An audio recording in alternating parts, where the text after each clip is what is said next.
नमस्कार दोस्तों, CDRK Saini BEd classes YouTube channel पर आप सभी का हार्दिक स्वागत है, अभिनंदन है। देखिए, हम अध्ययन कर रहे हैं जेंडर, विद्यालय और समाज।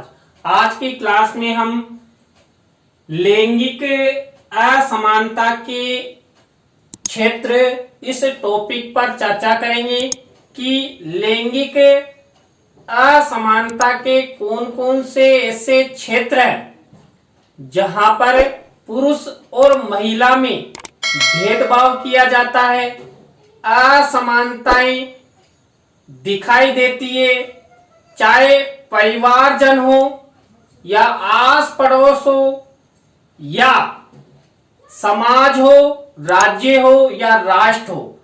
तो भारतीय समाज में ऐसे कौन कौन से क्षेत्र हैं जो लैंगिक असमानता को प्रदर्शित करते हैं।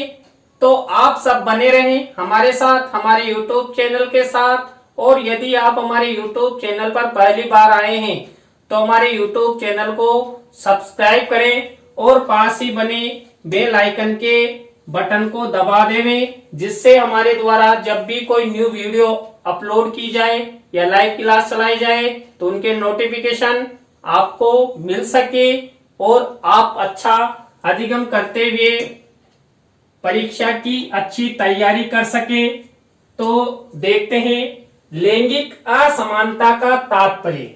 देखिए, जब हम लैंगिक असमानता के क्षेत्रों का अध्ययन कर रहे हैं तो सबसे पहले जानना जरूरी है कि लैंगिक असमानता क्या है।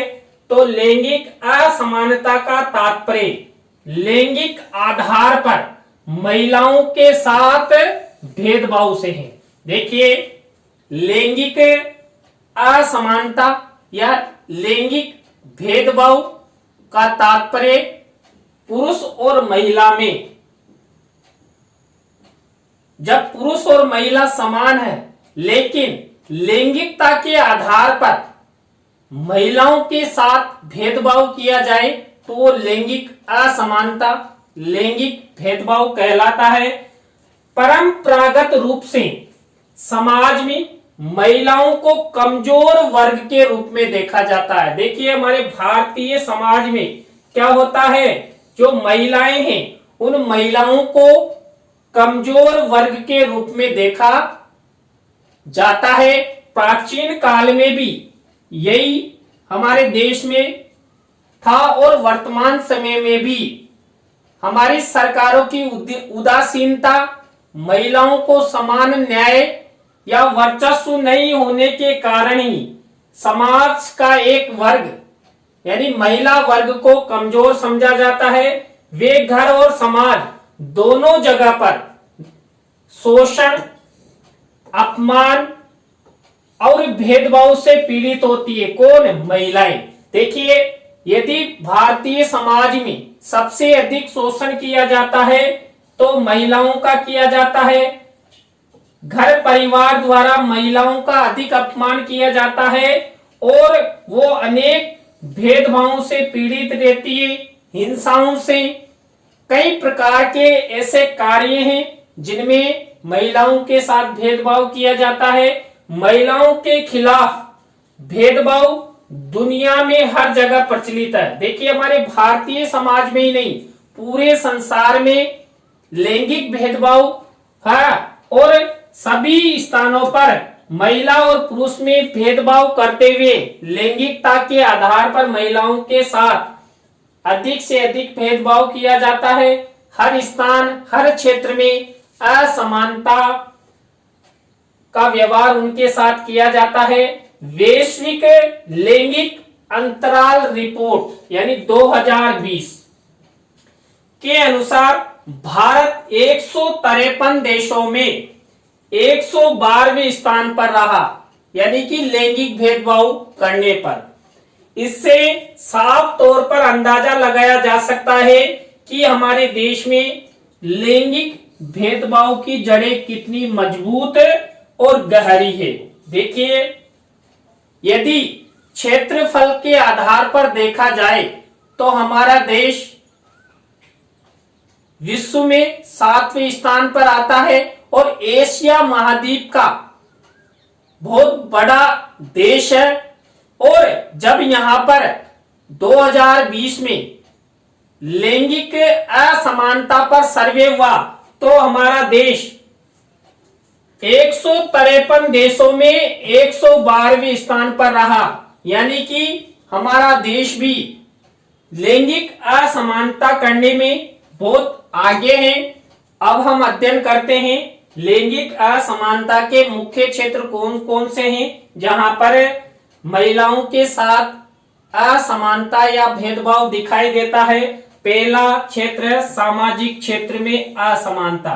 देखिए हमारे भारतीय समाज में यानी कि घर परिवार आस पड़ोस का जो एक हमारा सामाजिक परिवार है, सामाजिकता है, इस सामाजिकता के क्षेत्र में महिलाओं के साथ चाहे शिक्षा संबंधी हो या अधिकारों की प्राप्ति से संबंधित हो या न्याय की प्राप्ति से हो, इन सब में महिलाओं के साथ अधिक से अधिक भेदभाव किया जाता है। और देखिए यदि लैंगिक असमानता का जन्म भी देखा जाए तो लैंगिक असमानता का जन्म समाज से होता है। सबसे पहले परिवार वाले महिला के साथ असमानता का व्यवहार करते हैं, फिर इसी तरह आस पड़ोस समाज यानी कि एक सामाजिक परिवार द्वारा महिलाओं के साथ असमानता अपनाई जाती है। उसके बाद दूसरा क्षेत्र आर्थिक क्षेत्र में असमानता। देखिए चाहे नौकरी करने का अवसर हो या महिलाओं को आर्थिक मजबूती प्रदान करने का क्षेत्र हो, सब क्षेत्रों में महिलाओं के साथ असमानता की जाती है। क्योंकि हमारे भारतीय समाज में पितृसत्तात्मकता का अधिक बोलबाला है और पितृसत्तात्मकता के कारण महिलाओं के हाथ में यानी आर्थिक रूप से वो कमजोर होती है, वो हमेशा अपने पति या पिता पर निर्भर रहती है। क्यों? क्योंकि हमारे भारतीय समाज में पितृसत्तात्मकता का अधिक बोलबाला है। इसके बाद देखिए राजनीतिक क्षेत्र में असमानता।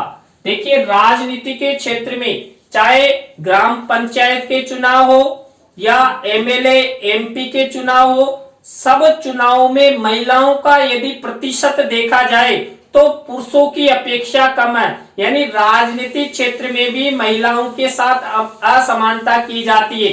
देखिए राजनीतिक क्षेत्र में असमानता वाले टॉपिक पर हम अलग ही वीडियो में अध्ययन करेंगे और हम आपको बताएंगे कि स्वतंत्रता के बाद जब हमारे देश में प्रजातंत्र की स्थापना हुई उस समय से लोकसभा और राज्यसभा में पुरुषों और महिलाओं का कितना प्रतिशत रहा, कितनी कितनी महिलाएं राज्यसभा, लोकसभा और विधानसभा में गई, तो उनके बारे में अलग से ही अध्ययन करेंगे। इसके बाद चौथा क्षेत्र विज्ञान क्षेत्र में असमानता।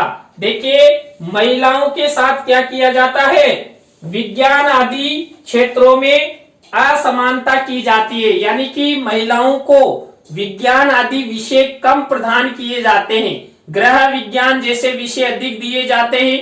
यदि महिलाओं को विज्ञान आदि तकनीकी क्षेत्रों में उन्हें समान व्यवहार किया जाएगा तो वो अपना विकास कर सकेगी। तो यहाँ पर विज्ञान क्षेत्र में महिलाओं के साथ असमानता का व्यवहार किया जाता है। इसके बाद तकनीकी क्षेत्र यानी कि चाहे उद्योग धंधे हो या इंजीनियरिंग का क्षेत्र हो, सब यानी कि तकनीकी क्षेत्र में महिलाओं के साथ भेदभाव किया जाता है और इस भेदभाव के कारण महिलाओं का सर्वांगीण विकास नहीं हो पाता है। नेक्स्ट असमानता का क्षेत्र है खेल के क्षेत्र में असमानता। देखिए खेल के क्षेत्र में भी महिलाओं के साथ असमानता की जाती है। आपने कई बार देखा है कई खेलों को महिला और पुरुष के आधार पर डिवाइड किया जाता है। यदि महिलाओं को भी खेलों में बराबर का दर्जा दिया जाएगा, जो खेल पुरुष खेल सकते हैं वही खेल यदि महिलाएं भी खेलेगी तो सबका समान विकास हो सकेगा। पुरुष और महिला में किसी प्रकार का कोई भेदभाव नहीं रहेगा। तो खेल के क्षेत्र में भी महिलाओं के साथ असमानता दिखाई देती है या भेदभाव दिखाई देता है। इसके बाद मनोरंजन के क्षेत्र में असमानता। देखिए, महिलाओं के साथ मनोरंजन के क्षेत्र में भी असमानता दिखाई देती है। महिलाएं हंस खुशकर स्वतंत्रता पूर्वक मनोरंजन नहीं कर सकती, क्योंकि उसके ऊपर पिता या परिवार के ऐसे वयोवृद्ध या पति का दबाव रहता है, जिसके कारण वो अपना अच्छा मनोरंजन भी नहीं कर पाती है। कई बार क्या होता है, महिलाओं के साथ धार्मिक भागीदारी के क्षेत्र में भी असमानता की जाती है। देखिए, कई बार धर्म के आधार पर या धर्मों में कई ऐसे नियम होते हैं जिनके आधार पर धार्मिक आयोजनों या कार्यक्रमों में महिलाओं के साथ उनकी भागीदारी में असमानता दिखाई देती है। इसके बाद सबसे महत्वपूर्ण है शिक्षा क्षेत्र में असमानता। देखिए, यदि हमारे भारतीय समाज में शिक्षा क्षेत्र में महिलाओं के साथ असमानता नहीं की जाती तो आज पुरुषों के समान ही महिलाएं भी शिक्षित होती और पुरुषों के समान कंधे से कंधा मिलाकर वो चलती।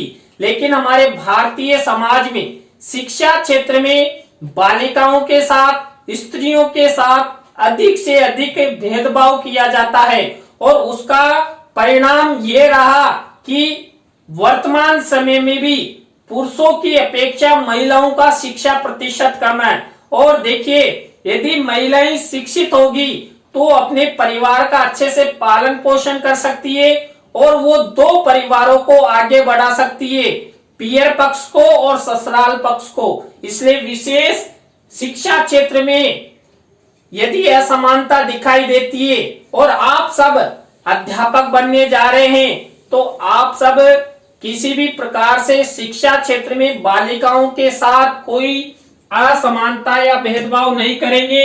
इसके बाद सांस्कृतिक क्षेत्र में असमानता। देखिए, हमारे भारतीय समाज में सांस्कृतिक क्षेत्र में भी असमानता दिखाई देती है। देखिए, महिलाएं अपनी इच्छा के अनुसार कोई ड्रेस पहन ले या नृत्य कर ले तो समाज के पुरुष वर्ग द्वारा उस पर दबाव बनाया जाता है, उसे कई प्रकार के ताने मारे जाते हैं। तो इस तरह महिलाओं के साथ सांस्कृतिक क्षेत्र में भी असमानता दिखाई देती है, जो समाज में महिलाओं को आगे बढ़ने से रोका जाता है।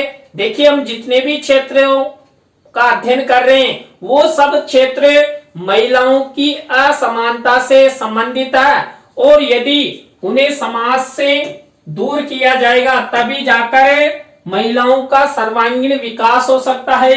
इसके बाद 11वें नंबर का क्षेत्र नेतृत्व एवं निर्णयों के क्षेत्र में असमानता।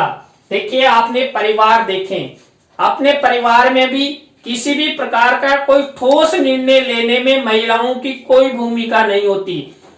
परिवार का पुरुष वर्ग अपने ठोस निर्णय लेता है, किसी भी कोई भी कार्यक्रम करना हो या कहीं पर भी जाना हो तब तक या नहीं जाएंगे तब तक कि पुरुष वर्ग की सहमति नहीं बनी। महिलाओं की इच्छाओं पर ध्यान ही नहीं दिया जाता है और महिलाओं को नेतृत्व भी नहीं प्रदान किया जाता। ये हमारे भारतीय समाज की विडंबना रही है कि हम महिलाओं के प्रति नकारात्मक विचार हमारे मन में रहते हैं कि महिलाएं कमजोर हैं, वो पुरुषों का मुकाबला नहीं कर सकती। तो इस कारण नेतृत्व एवं निर्णयों के क्षेत्र में महिलाओं के साथ असमानता होती है। इसके बाद व्यवसायिक क्षेत्रों में भी असमानता दिखाई देती है। देखिए, चाहे व्यापार का क्षेत्र हो या शैक्षिक व्यापार का क्षेत्र हो या कहीं भी किसी भी क्षेत्र में जब व्यापार किया जाता है तो पुरुष और महिला में भेदभाव किया जाता है। देखिए, आपने कई उद्योग धंधे देखे होंगे, उनमें पुरुषों को अधिक महत्व दिया जाता है जबकि महिलाओं को कम महत्व दिया जाता है और देखिए, यदि व्यवसाय महिला कर भी लेती है तो उन्हें समान कार्य के लिए समान वेतन नहीं दिया जाता, यानी पुरुषों को अधिक वेतन दिया जाता है और महिलाओं को कम वेतन दिया जाता है। देखिए, आपने देखा होगा कि कोई मकान का निर्माण कार्य होता है तो आपने सुना होगा कूली और बेलदार। तो बेलदार होता है पुरुष और कूली होती है महिला। तो वहां पर जो बेलदार होता है उसको अधिक मजदूरी यानी पेमेंट दिया जाता है, जबकि जो कूली यानी महिला होती है उसको कम वेतन दिया जाता है। तो यहाँ पर व्यवसायिक क्षेत्रों में भी महिलाओं के साथ भेदभाव किया जाता है। इसके बाद श्रम शक्ति एवं रोजगार के क्षेत्र में देखिए, रोजगार के क्षेत्र में चाहे शिक्षा ले लीजिए, एक शिक्षक को यानी पुरुष शिक्षक को अधिक वेतन दिया जाता है और महिला शिक्षक को कम वेतन दिया जाता है। कई निजी विद्यालय हैं, निजी महाविद्यालय हैं जहां पर महिला और पुरुष में समान कार्य के लिए समान वेतन नहीं दिया जाता। उनकी जो श्रम शक्ति है उनके अनुसार वेतन वितरण में भेदभाव किया जाता है, असमानताएं की जाती है और कई बार ये भी कहा जाता है कि ये रोजगार महिला नहीं कर सकती, यानी कि महिला को कमजोर समझा जाता है। इसके बाद स्वतंत्रताओं के क्षेत्र में असमानता। देखिए, अपने ही परिवार में जब बालक है और बालिका है तो दोनों में ही स्वतंत्रता प्रदान करने में असमानता दिखाई देती है। चाहे परिवार के वयोवृद्ध हो या माता पिता हो, बालिकाओं को स्वतंत्रता प्रदान नहीं करेंगे, जबकि पुत्र यानी बालक को अधिक स्वतंत्रता उनके द्वारा प्रदान की जाती है। तो स्वतंत्रताओं के क्षेत्र में भी महिलाओं के साथ भेदभाव किया जाता है। अधिकारों के क्षेत्र में असमानता। देखिए, हमारे भारतीय संविधान द्वारा पुरुष और महिलाओं को समान अधिकार प्रदान किए हुए हैं, लेकिन फिर भी अधिकारों के क्षेत्र में भी महिलाओं के साथ भेदभाव किया जाता है। हर स्थान पर न्याय संबंधी हो या स्वतंत्रता से संबंधित हो या शोषण से संबंधित हो, सब अधिकारों में महिलाओं के साथ भेदभाव किया जाता है। उन्हें जागरूक होने से रोका जाता है। देखिए, यदि महिलाएं अधिक शिक्षित होगी तो इन सब क्षेत्रों में महिलाएं जागरूक होते हुए अपने आप को शक्ति युक्त समझेगी और समाज में वो अपना अच्छा स्थान प्राप्त करने की वो कोशिश करेगी। तो इस तरह हमने आज की क्लास में लैंगिक असमानता के क्षेत्रों के बारे में अध्ययन किया। आपको वीडियो कैसा लगा कमेंट्स में हमें जरूर बताएं और यदि अच्छा लगा हो तो लाइक करें, कमेंट्स करें और अपने मित्रों और सहपाठियों को जरूर शेयर करें। नए टॉपिक के साथ हम आपसे फिर मिलेंगे CDRK Saini BEd classes YouTube channel पर। तो राम राम सा, बाय।